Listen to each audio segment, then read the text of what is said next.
Ya, Nova marah kepada pemain timnas U16. Kebiasaan jelek jangan dibawa. Di informasi bola selanjutnya, diproyeksi ke timnas Indonesia U16, pemain diaspora junior Rafael Struik antusias. Di informasi bola yang lainnya, profit timnas Indonesia, naturalisasi Jens Reven ada 3 potensi yang mengusik bomber PSS Sleman dan juga Persis Solo. Nah, yang terakhir, breaking news, Sinteyong dipastikan bertahan di Timnas Indonesia. Timnas Korea Selatan tunjuk pelatih permanen pada Mei 2024 nanti. Simak selengkapnya di sini bersama saya di Kamus Bola, hanya untuk Anda.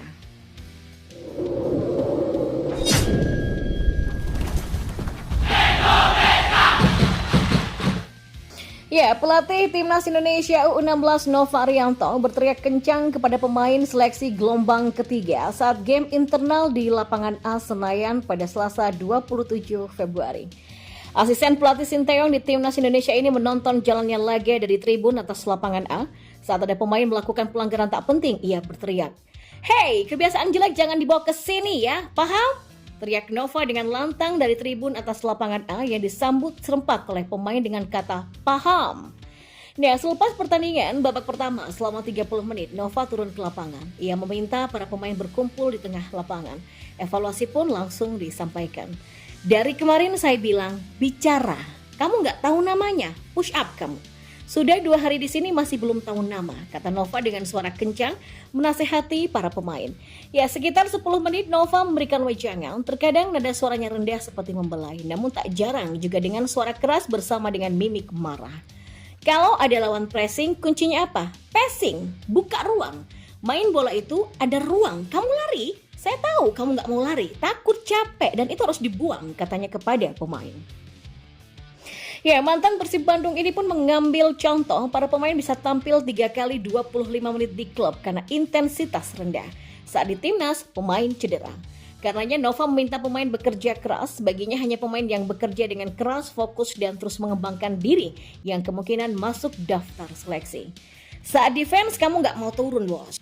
Kalau kalian mau ikut saya, ayo latihan serius. Kalau nggak mau silakan, fokus latihan, bicara, kata Nova sambil menatap tajam ke mata pemain. Setelah itu pertandingan babak kedua dilanjutkan, intensitas permainan di babak kedua meningkat. Sejumlah pemain terlihat kram tetapi tetap memaksakan diri untuk bermain. Tak ada pemain yang mencoba leha-leha, semua pemain mencoba mengeluarkan tenaga terbesarnya meski secara taktik permainan masih belum sesuai dengan instruksi. Dan di informasi bola yang lainnya, pemain diaspora yang bernama Ferran Alinegara menunjukkan rasa antusiasnya ketika namanya masuk di proyeksi membela timnas Indonesia U16. Belum lama ini, tenaga ahli Kemenpora Hamdan Hamedan memberikan data untuk pemain diaspora bagi timnas Indonesia U16. Daftar itu diberikan kepada Nova Arianto yang memang menjadi pelatih kepala. Dalam postingan Hamdan Hamedan ada sosok Ferran Alinegara yang menjadi foto background. Hal itu pun direspon langsung oleh sang pemain. Via akun Instagramnya, Ferran membuat postingan ketika Hamdan Hamedan bertemu dengan Nova Arianto. Ia pun antusias karena ada potretnya.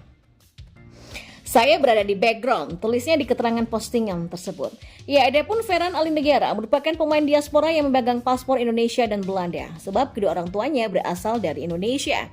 Ibu saya berasal dari Surabaya dan ayah saya setengah Manado. Katanya dikutip dari Instagramnya, saya punya kedua paspor ya, Indonesia dan Belanda. Sampai usia 21 tahun dan saya harus memilih satu di antara 2 paspor itu, ujarnya. Saat ini Ferran Alinegara merupakan junior pemain timnas Indonesia Rafael Struik. Ia berkarir di ADO Den Haag. Ya, posisi bermain Ferran Alinegara merupakan kiper dan patut dinantikan apakah ia bakal dipanggil oleh Nova untuk membela timnas Indonesia U16. Dan di informasi bola selanjutnya, profit timnas Indonesia untuk naturalisasi Jens Reven ada 3. Potensi ini pun mengusik bomber PSS Sleman dan Persis Solo. Dan berikut adalah penyebabnya. Dilansir dari tribunwau.com, kembali opsi penyerang naturalisasi tersedia bagi timnas Indonesia. Kali ini pemain asal FC Dordrecht U2, Jens Reven menyatakan diri berminat untuk bisa bergabung dengan timnas Indonesia. Seperti diketahui, Jens Reven merupakan pemain keturunan Indonesia yang berasal dari kakek dan neneknya yang berasal dari Yogyakarta. Nah, melihat rekam jejak keturunannya yang jelas tersebut, maka kans Jens Schreven untuk dinaturalisasi timnas Indonesia terbuka lebar. Posisinya yang bermain sebagai bomber di lini serang bakal membuat persaingan di sektor depan timnas U20, U23 dan Indonesia senior semakin ketat. Di mana pada pos tersebut, dua nama yang kerap diandalkan Sinteyong adalah bomber PSS Sleman dan Persis Solo, Hoki Caraka dan Ramadan Sananta. Lantas apa profit yang akan didapatkan timnas Indonesia apabila berhasil mendapatkan tanda tangan Jens Schreven? Yang pertama, proyeksi jangka panjang. Ya, profit pertama yang didapatkan timnas Indonesia jika sukses menaturalisasi Jens Schreven adalah faktor usia. Sebagaimana diketahui, Jens merupakan pemain kelahiran Belanda pada 12 Oktober 2005 silam. Di tahun 2024 pada bulan Oktober mendatang, usia Jens Schreven baru akan menginjak 19 tahun. Ini dapat diartikan timnas Indonesia dapat menggunakan Jens di 4 kelompok usia yang berbeda. Mulai dari U19, U20, U21, U23 dan juga timnas senior. Selain itu, Jens juga dapat diproyeksikan jangka panjang oleh timnas Indonesia. Apalagi Sinteyong diketahui juga sangat gemar memainkan para pemain muda pada komposisi line up-nya. Yang kedua, kenyang ilmu di Eropa. Nah, tentu saja yang kedua ini berkaitan dengan rekam jejak dari Jens Schreven. Tidak banyak diketahui informasi tentang Jens sebelum tahun 2023. Meski begitu, dia diketahui pada awal tahun 2023 telah bergabung dengan SV Nuddorf.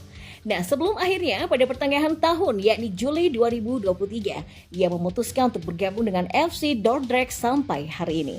Ya, bersama FC Dordrecht, Jens Schreven tercatat mampu membukukan 5 gol dari 12 pertandingan.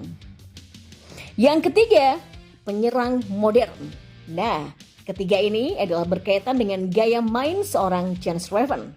Ya, meski sama-sama berposisi sebagai penyerang, tapi tipikal permainan Jens Schreven lebih berkarakter defensive forward.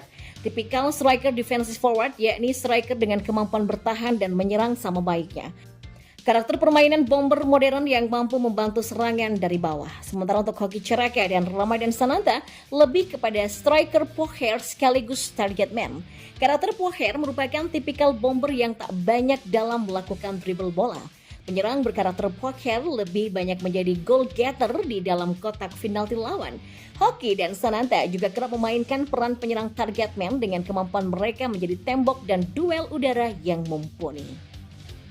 Sinteyong dipastikan akan bertahan di timnas Indonesia minimal sampai kontraknya berakhir pada 30 Juni 2024. Sebab tim nasional yang digadang-gadang membidik Sinteyong Korea Selatan akan mengumumkan pelatih permanen pada Mei 2024 atau ketika Sinteyong masih terikat kontrak bersama timnas Indonesia sampai 30 Juni 2024.